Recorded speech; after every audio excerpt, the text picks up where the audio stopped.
નર્મદ યુનિવર્સિટીએ કોલેજોની પરીક્ષામાં તપાસ માટે નિમેલી મહિલા સ્ક્વોડ દ્વારા પુરુષ વિદ્યાર્થીઓના ખિસ્સામાં હાથ નાખીને કાપલી ચેક કરવાના વિવાદમાં ફેક્ટ કમિટીએ ગંભીર નોંધ લઈ વધુ સીસીટીવી ફૂટેજ રજૂ કરવા કોલેજને આદેશ કર્યા છે।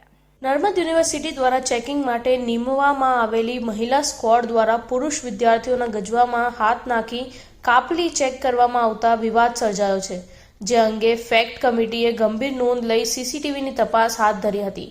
આ બાબતે વિગતવાર આગામી દિવસોમાં વધુ એક ફેક્ટ કમિટી દ્વારા તપાસ કરવામાં આવશે અને ફેક્ટ કમિટીનો રિપોર્ટ પણ જરૂર પડે સત્તામંડળ સમક્ષ પણ રજૂ કરવામાં આવશે।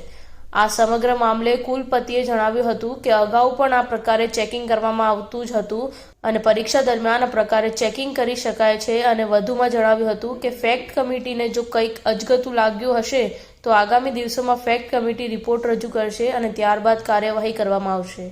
આ અંગે મહિલા સ્ક્વોડની જે તપાસવાની પદ્ધતિ છે એ અંગે જે માહિતી મળી હતી એ સંદર્ભની અંદર ફેક્ટ કમિટીમાં માહિતીઓ મૂકવામાં આવી છે અને ફેક્ટ કમિટી એ જોઈને આગામી ફેક્ટ કમિટીની અંદર કે અલગ રીતે એ અમને જે રીતે માહિતી આપશે એ પ્રમાણે એ અંગે જરૂરી કાર્યવાહી કરવામાં આવશે અને તે માટે સૌપ્રથમ આવેલા રિપોર્ટને જરૂરી સત્તામંડળમાં પણ લઈ જઈને ત્યાં જે નિર્ણય આવે તે નિર્ણયને આધારે આગળની કાર્યવાહી કરવામાં આવશે। સામાન્ય રીતે એ ચેક કરવાના ભાગરૂપે આ પ્રક્રિયા કરવામાં આવી છે।